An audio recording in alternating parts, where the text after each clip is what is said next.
Okay, this is a question that has come up many, many times, and I've kind of just been waiting for someone to come here and ask it because, uh, kind of as a policy, I haven't been answering questions elsewhere. People ask questions all over the place, and answering them all is just unorganized. So I assume that if if you're really if you are not able to find the correct place to answer the question, then it can't have been very important, or it's some subjective way of weeding out or of filtering out the amount of questions. So we limit it to questions asked here. But this has been asked several times on several of my videos, I think. I've actually done videos on it. I did a video on drugs, right? Meditating on drugs. But I think I didn't answer the question sufficiently. The question is, I know that drugs are forbidden in Buddhist practice, but can they bring some form of clarity and understanding? Psychedelic drugs are said to break down barriers and bring an understanding of the world. Now, I happen to have done psychedelic drugs before, and if you haven't done psychedelic drugs, here's the sort of experiences that I had. Lying on my back in a field and looking up at the sky and saying, the sky, the heavens is my father, and down at the earth, and the earth was my mother, and they were fighting over me. And it was they weren't like killing each other over me, but it was a struggle. Who was going to get me? Because here I was lying on the earth in between them both, and so on and so on, and it was just like this profound feeling. The point I'm getting at is I'd question whether it actually brings clarity and understanding about the world. Another experience, I had all these gods coming in and using me. One at a time they would come in. There was the god with the Viking hat, and there were all sorts of all sorts of gods coming in, and they were using my body. Like, they would control me, and they had power over me. I was sitting in my room alone, and I was like, oh, I hope they know what they're doing. Just watching them one by one come in and take control of my body. Another time, wow, it was crazy stuff. And it's too bad Nagasena isn't here, because he did way more than I did. We've compared experiences, and he's way up there. But he told me some of his experiences.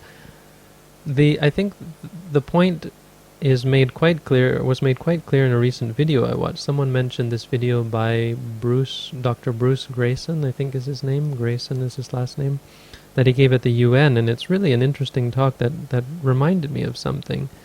Just something he said about how the brain can actually be seen as a filter, because the thing that he highlighted was the fact that people who have out-of-body experiences are able to relate that even when the brain was dead, for all intents and purposes, the brain was not working. There wasn't enough brain activity to allow for thought, for what neuroscientists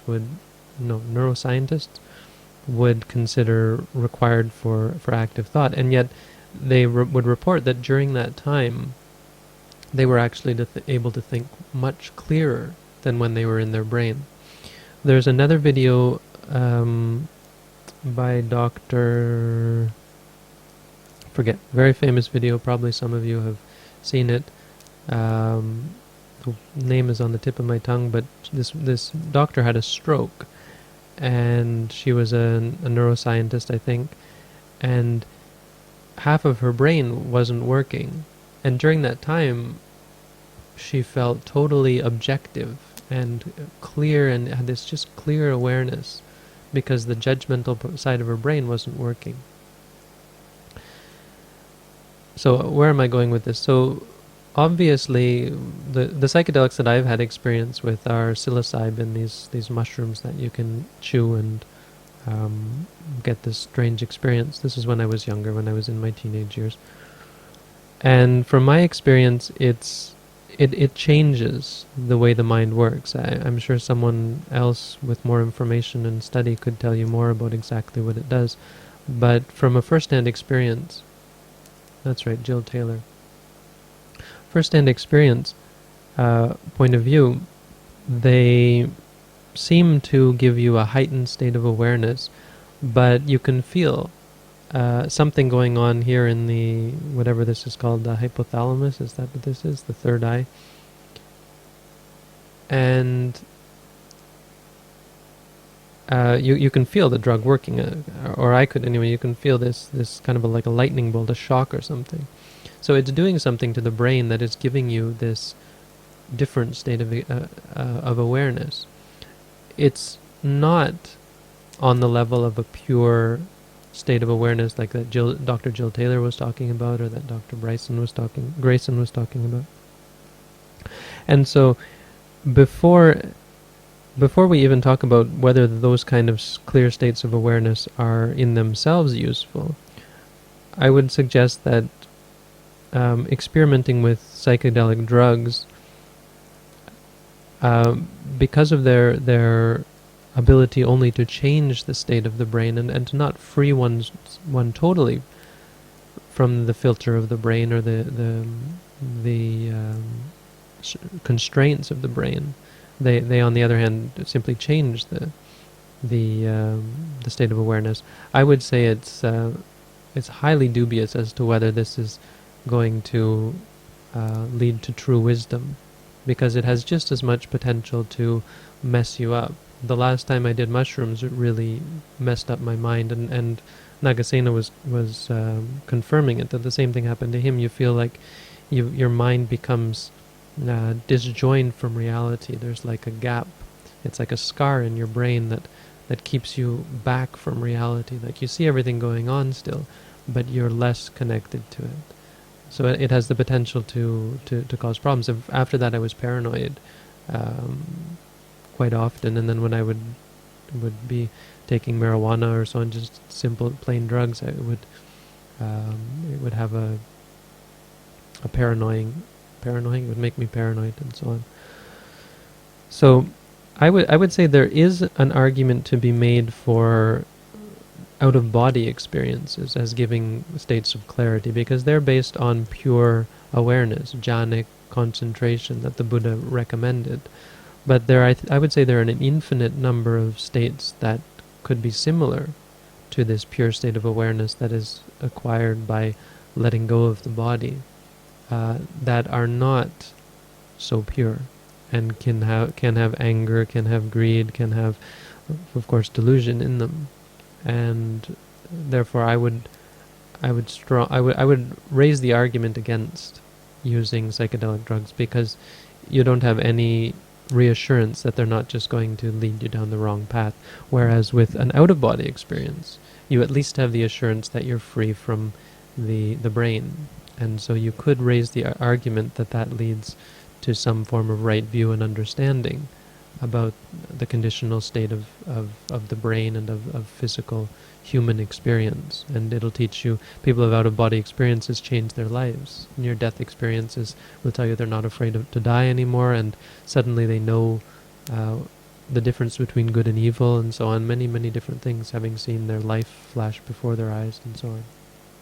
So that would be my take on that form of drugs. I would say no, it's really not. I don't see the argument, and I think it falls into this category of experiences where we think because it's natural or because it's a part of the world, it somehow has its place and its purpose. And of course we have to remember the world doesn't have purpose. The universe doesn't have purpose. That's illogical. To say it has purpose has to constrain it to some subset of reality. For reality to be complete and total, there is no possibility for purpose, meaning anything can happen, you can go in any direction. So there's no reason to believe that psychedelic drugs have their place and their purpose and are actually leading to objective understanding of reality. I don't have experience on my own with those kind of drugs, other than as an observer of other people who took it. I remember that a long time ago I was directing a theater piece, and two of the actors came to the rehearsal under the influence of drugs, and they stood there on the scene, and they thought they are so brilliant, and they stood there like giggling idiots. I can't find better descriptions. Really, there was nothing going on. They were not able to act or to remember anything clearly. Everything that we had done so far in rehearsals was even lost, and they thought it's really great what they are doing. So and that was just a misperception. And I think that is what is happening when you are under drugs. You have some perceptions, but it's not the perception of reality as it really is. It is reality under the influence of drugs, and that's not the truth. That's not the reality.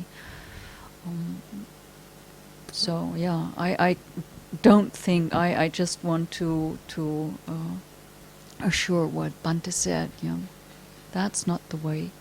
I think that very good point, because that's so the case. You think you're brilliant. I mean, that's what happens even with alcohol. You think you're witty and charming and brilliant. And of course, with drugs, you think what you're having is the profound experience, right? This idea of all of the examples I gave. You think this is something profound, but if you tell it to someone else, you sound kind of dumb. But I would say another point this brings up is an argument against trying to find wisdom in things like astral travel, because my video on astral travel, many people said, wow, this guy doesn't know what he's talking about because astral travel is great. And I would raise the same argument that Palanyani raised against psychedelic drugs, raise it for out-of-body experiences, even jhanic experiences, because there are many yogis or meditators in other traditions who enter into these states of rapture and bliss and come away with all sorts of wrong views. It does, as she said, it doesn't give you the awareness of reality, which is to break apart the experience into its component parts. All of those experiences that I talked about were all conceptual. Even out-of-body experiences, even the clarity of mind that you have, the total and absolute feeling of oneness, that everything is one and so on, it's all concept. It's all just a thought. When you have a thought, we are one, which is what often people have when they have these out-of-body experiences, that's just a thought that you have. It's the same kind of thing that when Christians will meditate, they have, wow, this is God, I'm in the love of God, or I'm with Jesus, or so on, and it makes them very, very very, very confident, because they're looking for this already, right? And then they find it and they say, that must be this must be that. So certainly it doesn't bring you any closer to understanding reality. I can't imagine it doing that. The best you could say of it is that it helps you to understand the conceptual and the contrived nature of human experience, how it can be altered, and these drugs can bring you out of the human state to some other crazy, far out state. So it helps to open your mind up at any rate. And in addition, when you meditate and have a deep meditation, peaceful meditation, and have some bliss, that's so far beyond all that you can experience with drugs. And something else I forgot to mention is that was the conclusion I came to with drugs, is even when I was on them, when I was on the trip, and this is when I had no idea about Buddhism or meditation, but I said to myself, I know this is a drug. You can feel that it's just a drug. It's a chemical that's working its magic on your brain.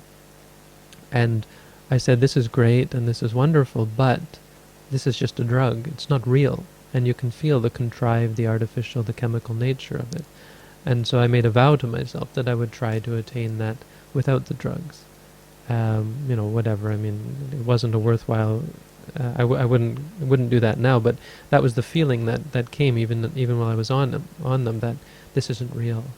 And so yeah, for sure, what you gain in meditation is objective and empirically far beyond what you gain from drugs.